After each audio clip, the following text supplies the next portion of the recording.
ইসলামী শরিয়া কায়েম করতে গেলে আমাকে মুক্তিযুদ্ধের ইতিহাস মুছে ফেলতে হবে, ৭১কে মুছে ফেলতে হবে, বাংলাদেশের যে 4টি মূল স্তম্ভ রাষ্ট্রের সেগুলোকে মুছে ফেলতে হবে, এরপরেই আমি ইসলাম কায়েম করতে পারবো।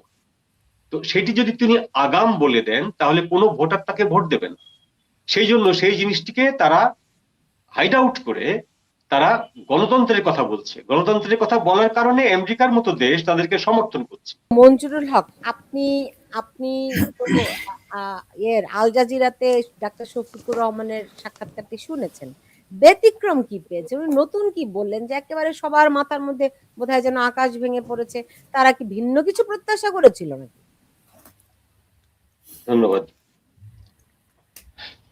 সাক্ষাৎকারটি বিষয়ে খুব বেশি বলার কিছু নেই। আমার সাক্ষাৎকারটিকে আমার কাছে মনে হয়েছে যিনি নিয়েছেন তিনি প্রথমত হিপোক্রেসি করেছেন।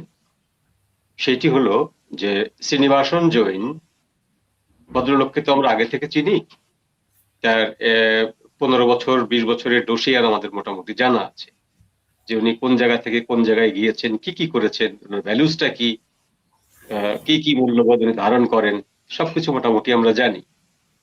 তো আমরা সাংবাদিকতার যে কমন কতগুলো সূত্র আছে সেই সূত্র অনুযায়ী একটা জানি আমরা যে সম্পূরক প্রশ্ন বলতে একটা প্রশ্ন থাকে। অর্থাৎ আপনি যে প্রশ্নটি করলেন সেই প্রশ্নের যদি কোনো বাঁকা উত্তর পান আপনি বা সদুত্তর না পান, সেক্ষেত্রে আপনার একটি কাউন্টার প্রশ্ন করার সুযোগ থাকে এবং আপনি করেন, সাংবাদিকরা এটি করে। তো যখন শ্রীনিবাসন প্রশ্ন করলেন যে আপনারা আপনাদের ইয়েতে তা আপনাদের সংসদ নির্বাচনের ক্ষেত্রে, আপনাদের আসন নির্বাচনের ক্ষেত্রে আপনারা একটিও নারীকে আপনারা সিলেক্ট করেননি কেন? তখন তার উত্তরে জামাত যেটা বললো সেটা হলো যে আমরা নারী রাজনীতি করবে কিন্তু নারী প্রধানমন্ত্রী হওয়ার বা মন্ত্রী হওয়ার এরকম কোনো অধিকার নারীর নেই, সেই জন্য আমরা এটা করিনি। এটা আমাদের ইসলামে নিষেধ আছে, আমরা ইসলামের অনুশাসনটি মানি, আমরা ইসলামের অনুশাসন অনুযায়ী এটি চলি। এখন এখানে সম্পূরক প্রশ্নটি হতে পারত যে আপনারা নিজেদেরকে দাবি করছেন গণতান্ত্রিক দল, গণতন্ত্র এবং ইসলাম একসঙ্গে আসে না, ইসলাম কখনো গণতন্ত্রকে স্বীকার করে না। অর্থাৎ ডেমোক্রেসি যখনই আসবে তখনই সেখানে ইসলাম সেই ডেমোক্রেসিকে ভায়োলেশন করবে, বাতিল করে দেবে, ইসলাম সেই ডেমোক্রেসির উপরে ডোমিনেট করবে। তো তাই যদি করে তাহলে আপনাদেরকে বলতে হবে আপনারা একটি ইসলামিস্ট দল, আপনারা ইসলামী অনুশাসন কায়েম করার জন্য রাষ্ট্র ক্ষমতায় যেতে চান। এটা হলো সম্পূরক প্রশ্ন। এই প্রশ্নটি শ্রীনিবাসন করেননি, না করে উনি সঙ্গে সঙ্গে ওভারল্যাপ করে অন্য প্রশ্নে চলে গেছেন। আমার প্রশ্নটা হচ্ছে যে আপনি কেন জামাতের যে মূল আদর্শ সেইটিকে আপনি হাইড করছেন? কারণটা হলো যে আপনি বুঝতে পেরেছেন যে ওই আদর্শ নিয়ে বাংলাদেশের মানুষের সামনে আমি গেলে আমাকে ভোট দেওয়া হবে না, আমাকে সাধারণ মানুষ ভোট দেবে না। আমি যদি বলি যে আমি ইসলাম কায়েম করব, ইসলামী শরিয়া কায়েম করব, ইসলামী শরিয়া কায়েম করতে গেলে আমাকে মুক্তিযুদ্ধের ইতিহাস মুছে ফেলতে হবে, ৭১কে মুছে ফেলতে হবে, বাংলাদেশের যে 4টি মূল স্তম্ভ রাষ্ট্রের সেগুলোকে মুছে ফেলতে হবে, এরপরেই আমি ইসলাম কায়েম করতে পারবো। তো সেটি যদি তিনি আগাম বলে দেন তাহলে কোনো ভোটার তাকে ভোট দেবেন। সেই জন্য সেই জিনিসটিকে তারা হাইড আউট করে তারা গণতন্ত্রের কথা বলছে। গণতন্ত্রের কথা বলার কারণে আমেরিকার মতো দেশ তাদেরকে সমর্থন করছে যে না, জামাত ভালো হয়ে গেছে, আগেকার সেই জামাত এখন আর নেই, তারা আমাদেরকে কথা দিয়েছে যে আমরা গণতন্ত্র পুনরুদ্ধার করব, গণতন্ত্র প্রতিষ্ঠা করব এবং একটি গণতান্ত্রিক রাষ্ট্র যেভাবে চলে আমরা সেইভাবে চালাবো। এবং তারা আরো সন্তুষ্ট যে জামাত স্বীকার করেছে যে যদি আমেরিকা বলে যে একটা পর্যায়ে যে দেখে যে না জামাত গণতন্ত্রের কথা বলে আসলে শরিয়া কায়েম করছে, তখন আমেরিকা কি করবে? বাংলাদেশের 20% যে রেডিমেড গার্মেন্টস আমেরিকাতে এক্সপোর্ট হয় সেইটা তারা চাবি কষে দেবে। তারা স্পষ্ট বলছে যে আমরা চাবি কষে দেব, আমরা চাবি কষে দিলে আবার জামাত ওই জায়গাটায় ফিরে যাবে। পুরো ব্যাপারটা আমার কাছে এরকম মনে হয়েছে যে আপনি একটি পুতুল বানালেন, ব্যাটারি সেট করলেন, আপনার যখন মনে হলো যে এই পুতুলটি আর চলার দরকার নেই আপনি একটি ব্যাটারি খুলে ফেললেন। ব্যাপারটা এত ইজি না। আমেরিকান যে পলিসিটা, এই পলিসিটা হচ্ছে হিপোক্রেসি ভরা। এদের বদমাইশিটা হচ্ছে যে এরা জামাতকে একটা ডেমোক্রেটিক ফোর্স হিসেবে এস্টাবলিশ করতে চাচ্ছে জনগণের সামনে। তো এই ডেমোক্রেটিক ফোর্স হিসাবে এস্টাবলিশ করতে চাইলে ডেমোক্রেসির যেসব যেসব গুণাবলী থাকতে হয়, যেসব প্রাইমারি যেসব নর্মস গুলো সামনে আসে, সেগুলো সামনে চলে আসছে। প্রথম সামনে আসবে নারী। বাংলাদেশের 51% হচ্ছে নারী। তো সেই 51% নারী থেকে আপনার দলে কয়জন নারী আছে এবং আপনার সংসদে কয়জন নারীকে আপনি সিলেক্ট করছেন? একজনও না। তাই যদি হয় তাহলে তো আপনি প্রথমেই বাতিল হয়ে যাচ্ছেন গণতন্ত্রের যে ব্যাখ্যা থেকে।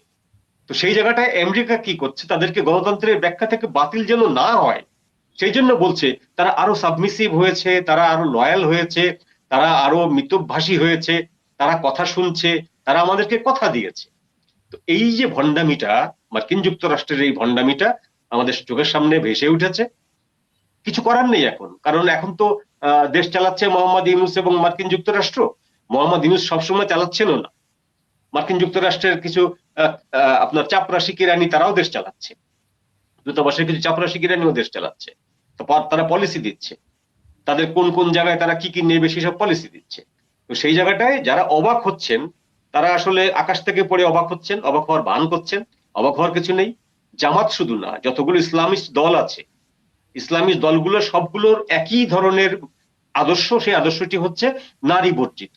নারীকে তারা একটা মানে ফল ইন মনে করে, তারিখে মনে করে যে ফল্টি। তারা ইংরেজি শব্দটা ব্যবহার করে না যে ফল্টি দাই নেম ইজ ওম্যান, তারা এটা ব্যবহার করে না। কিন্তু তারা মনে মনে বলে যে নারী হচ্ছে পূর্ণাঙ্গ মানুষ নয়।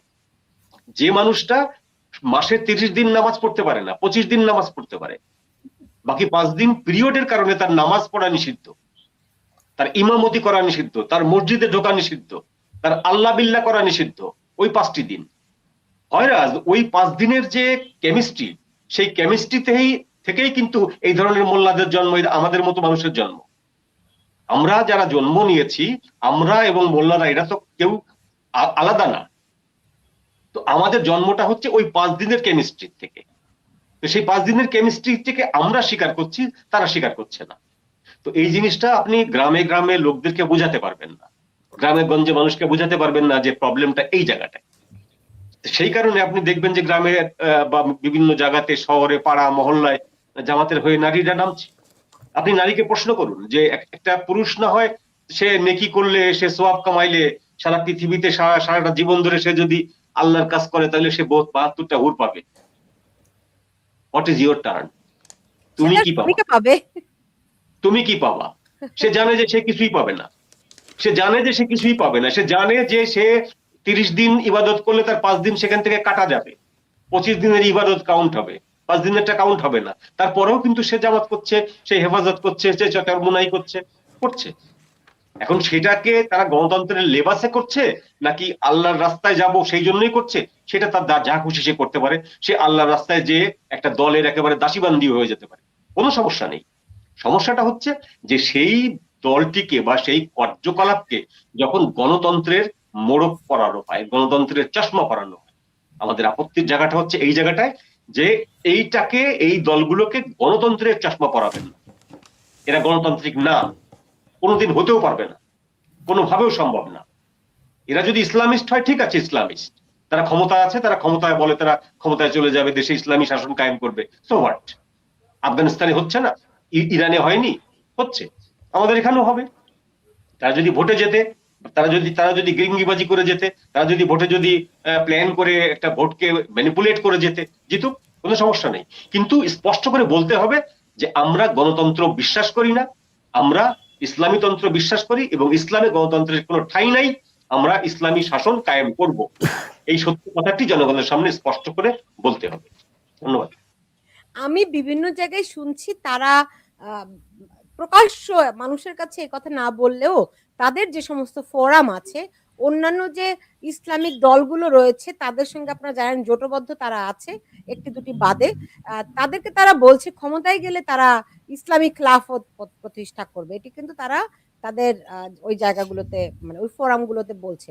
সুমি খান, আমার খুব বরং জানতে ইচ্ছে করে আপনি বাংলাদেশের ধরেন সেই সব নারীদের একজন যারা অন্যান্য ক্ষেত্রে বাদই দিলাম, এক সাংবাদিকতাতেই অনেক পথ পাড়ি দিতে হয়েছে আপনাকে এই পুরুষতন্ত্রের বিরুদ্ধে, এই ধর্মীয় মোল্লাদের বিরুদ্ধে।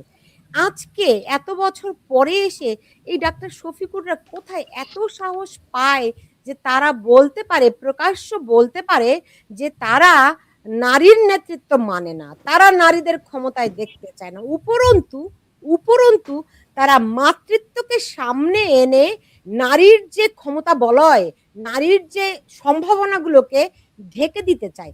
এত ঔদ্ধত্য, এত সাহস এরা কোথা থেকে পেয়েছে আজকের এই বাংলাদেশে? অনেক ধন্যবাদ সুলতানা রহমান, আমার সহকর্মী এবং প্রিয় বোন। আমি আমাদের লড়াই, আপনার লড়াই, সকলে সবই সমান্তরাল বলুন বা একাত্ম, কেননা বেঁচে থাকার লড়াই, সমাজটাকে নারী পুরুষ সকলের জন্য বসবাস যোগ্য করবার লড়াই। এটাকে কেউ এটা মনে করবার কোনো কারণ নেই যে নারীকে প্রতিষ্ঠিত করবার জন্য আমরা পুরুষদের অধস্তন মনে করার লড়াই আমরা কেউ করিনি। আমরা প্রত্যেকের বাঁচবার স্বাধীনতার জন্য করেছি। এখন জামাত, এই যে জামাতের ডাক্তার, সে যে কোথাকার ডাক্তার কি ডাক্তার সেটা একটা প্রশ্ন। জামাতের দেখবেন নেতাগুলোর উপাধি সবসময় অধ্যাপক, অধ্যক্ষ, ডাক্তার। আদৌ তাদের পড়ালেখা শিক্ষা যে কি তারাই ভালো জানেন। তো ডাক্তার শফিকুরের ইন্টারভিউ করেছিলাম আমি 21 টেলিভিশনে থাকতে। তার হচ্ছে গিয়ে একটা খ্রিস্টানদের উচ্ছেদ করে, খ্রিস্টান কমিউনিটির বেশ কয়েকটা আদিবাসী খ্রিস্টানকে উচ্ছেদ করে টিলা দখল করে তিনি একটি নারী মেডিকেল কলেজ করেছিলেন 2008 সালের শুরুতে। আমি সেই খবর পেয়ে 21 টেলিভিশনের টিম আমি গিয়েছিলাম। তখন তার ইন্টারভিউ যখন করেছিলাম আমি, ভয়ঙ্কর অবস্থা, তাকে একটা বিশেষ পদ দেয়া হয়েছিল সিলেটের দায়িত্বে, কারণ 71-এও তার ভূমিকা যা পাকিস্তান চেয়েছে সেটা করেছে, এখনো সে নিবেদিত হয়ে তা করছে। তো এখানে প্রথমে একটা পয়েন্ট বলি যে জামাত নারী নেতৃত্ব হারাম শুরু থেকে বলে এসেছে।